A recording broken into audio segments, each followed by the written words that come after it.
आपदा प्रबंधन व खोया पाया केंद्र की जिम्मेदारी सेना को दी जाए। महाकुंभ हादसे के शिकार लोगों की मृत्यु, घायलों का इलाज, दवाइयों, डॉक्टर, भोजन पानी, परिवहन की उपलब्धता का आंकड़ा संसद में पेश किया जाए। महाकुंभ हादसे के लिए जिम्मेदार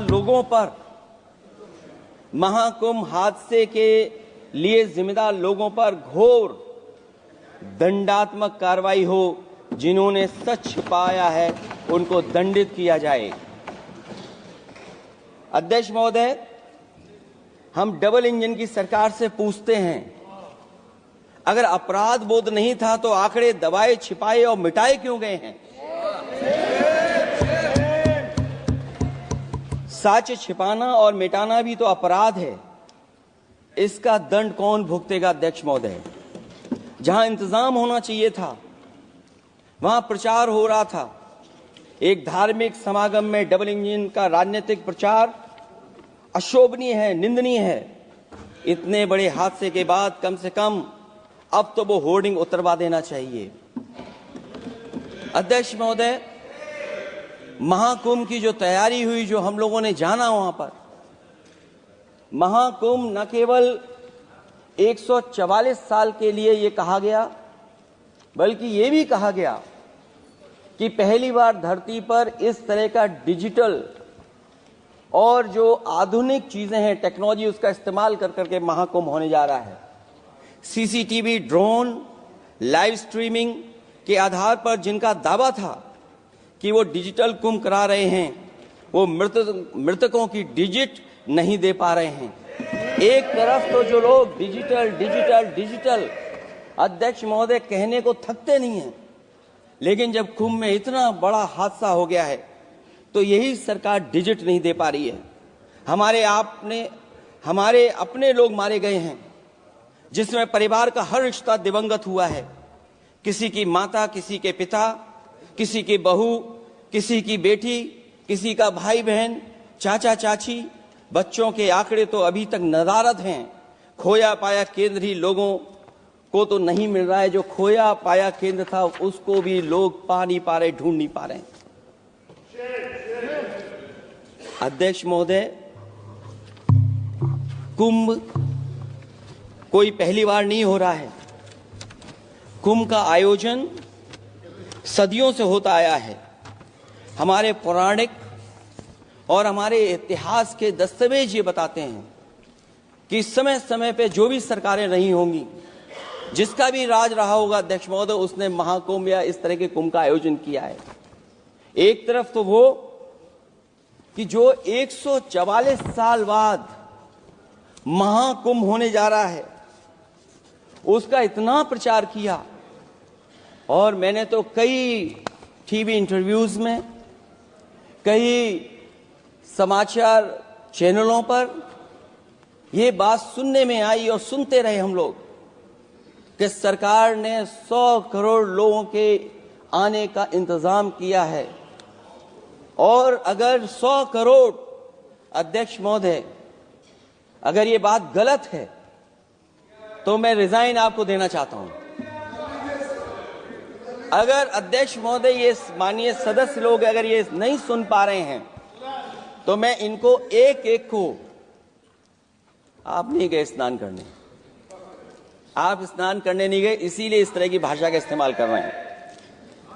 अध्यक्ष महोदय, ये कहा गया कि 144 वर्ष के बाद ये हो रहा है। जहां तक मेरी समझ और जानकारी कहती है, जो एस्ट्रोनॉमी और एस्ट्रो चीजों को समझते होंगे वो ये स्वीकार करते होंगे, जो भी कुंभ होता होगा वो 144 वर्ष के बाद ही होता होगा। लेकिन ये कहा गया कि नक्षत्र ऐसे हैं। तो मैं अध्यक्ष महोदय सरकार से कहना चाहता हूं कि सतयुग से लेकर के कलयुग तक ये सनातन परंपरा रही है कि संत महात्मा साधु समाज मुहूर्त के हिसाब से शाही स्नान करते हैं। उसमें नक्षत्रों के हिसाब से जो सहयोग बनता है वही शाही स्नान का मुहूर्त होता है। लेकिन भाजपा के राज में ये सनातन परंपरा टूट गई। पहले सरकार ने संत समाज को शाही स्नान रद्द करने का आदेश दिया, जिससे अनादिकाल की सनातन परंपरा टूटी। और फिर जब देश भर ने ये बात उठी, देश भर में ये बात उठी, तो उन्होंने हादसे को छिपाकर फिर से आदेश दिया कि अखाड़े शाही स्नान करने जाएं। इससे सरकार ने पावन मुहूर्त के स्थान पर अपने मनमाने समय पर स्नान कराने का आदेश दिया। बात उस दिन या तिथि की नहीं होती है, बल्कि निश्चित मुहूर्त काल की होती है। ये सनातन परंपरा तोड़कर इन लोगों ने अच्छा नहीं किया। और ये क्या परंपरा टूटी है कि नहीं टूटी है, मैं समझता हूं अध्यक्ष महोदय मुझसे बेहतर सामने वाले ज्यादा जानते होंगे इसके बारे में। और जो लोग अध्यक्ष महोदय जो हम लोगों ने देखा वहां पर लोग पुण्य कमाने आए थे और अपनों के शव लेकर के गए हैं। चमत्कारी करिश्मा तो ये हुआ है, श्रद्धालुओं के शव मिल गए थे, पर सरकार स्नान करने वाले मरने वालों की बात स्वीकार नहीं कर रही थी। और इससे ऊपर ये बात जो वहां पर और हुई, अध्यक्ष महोदय, जब ये जानकारी हो गई कि कुछ लोगों की जान चली गई, लाशें हैं जो मोर्चरी में पड़ी हैं, अस्पताल में पड़ी हैं, उसके बाद सोचिए सरकार क्या कर रही है। अपने सरकारी हेलीकॉप्टर में फूल भर करके फूलों को डालने का काम किया। सोचिए ये हमारी कहां की सनातनी परंपरा है। मैं जानना चाहूंगा सदन के माध्यम से हमारे माननीय सदस्य बताएं कि जहां लाशें पड़ी रही हों, न जाने कितनी चप्पलें पड़ी थीं, न जाने कितनी चप्पलें पड़ी थीं, न जाने कितने कपड़े पड़े थे, महिलाओं की साड़ियां थी, कपड़े थे, लेकिन उनको कैसे उठाया गया? उन सबको उठाया गया जेसीबी मशीन से, ट्रैक्टर की ट्रॉली से। उनसे उठा करके कहां फेंका कोई नहीं जानता, लेकिन जब उनको लगा कि वहां से बदबू आ रही है तो यही सरकार के लोग छिपाने लगे हैं। यही आपका महाकुंभ का आयोजन था। और हर बात को छिपाने के लिए न केवल ये लोग मीडिया का सहारा ले रहे हैं, मीडिया का सहारा लेते लेते सुनने में आया है कुछ दबाव और कुछ स्वीटनर भी दिए जा रहे हैं जिससे उनकी खबरें बाहर ना आ जाएं। और अगर अध्यक्ष मोदी ये बात सब गलत है मेरी, अगर ये बात सब गलत मैं कह रहा हूं, तो अभी तो नेता सदन को अभी भाषण देना है। और मैं ये बात और कहना चाहता हूं, आप अपनी तरफ से जानकारी कर लीजिएगा। हमारे उत्तर प्रदेश के मुख्यमंत्री जी ने शोक नहीं प्रकट किया था। जब देश की राष्ट्रपति और प्रधानमंत्री जी ने शोक प्रकट किया, उसके बाद 17 घंटे बाद सरकार ने स्वीकार किया। अध्यक्ष मोदी, ये वो लोग हैं जो आज भी कोई सच्चाई स्वीकार नहीं कर सकते। 12 करोड़ शौचालय बन गए हैं, 10 करोड़ गैस कनेक्शन हो गए हैं, 80 करोड़ लोगों को राशन दिया जा रहा है, 25 करोड़ लोगों को मिडिल क्लास में शामिल कर दिया गया, न्यू मिडिल क्लास में शामिल कर दिया गया। 80 और 85 को अगर हम जोड़ दें अध्यक्ष महोदय, 105 करोड़ हो गए। तो चल नहीं है, चाहे वो लखनऊ की हो, कानपुर की हो, आगरा की हो, नोएडा की हो, ग्रेटर नोएडा को जोड़ रही हो, दिल्ली को जोड़ रही हो।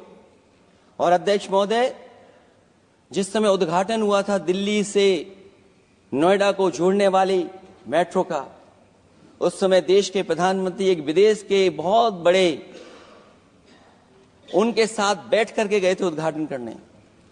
वो अगर किसी ने काम किया था पूरा, तो नोएडा अथॉरिटी और समाजवादी सरकार ने, उसमें आपकी देन कोई नहीं थी। ये बात मैं मेट्रो की इसलिए कर रहा हूं कि जो लोग दिल्ली में मेट्रो बना रहे हैं, वो बनारस में मेट्रो क्यों नहीं बना पा रहे हैं? और दिल्ली का विकास अपने आप हो जाएगा, बस ये जो भारतीय जनता पार्टी की दिल्ली वाली सरकार है वो हस्तक्षेप करना बंद कर दे। अध्यक्ष महोदय, रिवर लिंकिंग का कार्यक्रम कुछ दिन पहले प्रधानमंत्री जी ने किया। अध्यक्ष महोदय, मैं आपके माध्यम से जहां किसानों के लिए एक नई चीज आ रही है, जिससे कि न केवल उनकी खेती बाड़ी बल्कि बहुत सा सुधार दिखाई देगा। खेती बाड़ी को भी पानी मिलेगा, पीने का भी पानी होगा। इंटरलिंकिंग पुरानी योजना है और मुझे याद है जब पहली बार उसका MOU साइन हुआ था, उस समय दोनों प्रदेश के मुख्यमंत्री शामिल थे, लेकिन जब उद्घाटन हुआ है तो दोनों के प्रदेश के मुख्यमंत्री वहां से गायब थे। और वो कारण अगर जानना चाहोगे तो वो कारण भी बता दूंगा अगर आप कहोगे तो। जहां इंटरलिंकिंग हो रही रिवर की, ये अच्छी योजना है। 40,000 करोड़ रुपए आप खर्च करने जा रहे हैं। लाखों लाख जमीन उत्तर प्रदेश और मध्य प्रदेश की सिंचाई के लिए शामिल हो जाएगी। लोगों को पीने का पानी मिलेगा। लेकिन जिनकी जमीन जाएगी, उन किसानों को, गरीबों को क्या सरकार मदद कर रही है? लैंड एक्विजिशन मैंने भी की एक समय पर, और मुझे याद है अध्यक्ष महोदय, जब मैंने लैंड एक्विजिशन किया था, उसमें भारत का ये लैंड एक्विजिशन एक्ट नहीं आया था। मैंने किसानों से बातचीत की थी और किसानों से समझाया कि ये योजना से, परियोजना से क्या लाभ होने जा रहा है। वहां के किसान तैयार हो गए और उसका परिणाम यह था कि 21 महीने में देश का सबसे बेहतरीन एक्सप्रेसवे और जमीन एक्वायर कर करके हम लोगों ने बना करके दिखा दिया। और जब उद्घाटन हुआ था तो उसमें भारतीय वायुसेना के विमान सुकोई और मिराज को उतार करके हम लोगों ने उद्घाटन किया था उसका। ये बात मैं इसलिए बता रहा हूं, जिस हाईवे पर देश के प्रधानमंत्री उतरे थे और उद्घाटन के बाद प्रधानमंत्री जी के पीछे पीछे कोई चल करके आया था, वो हाईवे भी अगर किसी ने डिजाइन किया था तो समाजवादी सरकार का डिजाइन था, वो भारतीय जनता पार्टी का डिजाइन नहीं था। और अगर इनका डिजाइन होता तो उत्तर प्रदेश में कोई नया हाईवे ऐसा बना करके दिखाएं जिससे हवाई जहाज उतर जाए। नहीं तो मैं मानूंगा कि आप जो कह रहे हैं कि आधुनिक इंफ्रास्ट्रक्चर बनाना चाहते हैं, आपकी परिभाषा क्या है आधुनिक इंफ्रास्ट्रक्चर की? और ये बात में जो इतनी घुमा फिरा के कह रहा हूं, वो बात में लौट करके उसी पे जा रहा हूं अध्यक्ष महोदय। अगर 40,000 करोड़ की योजना बनी है रिवर इंटर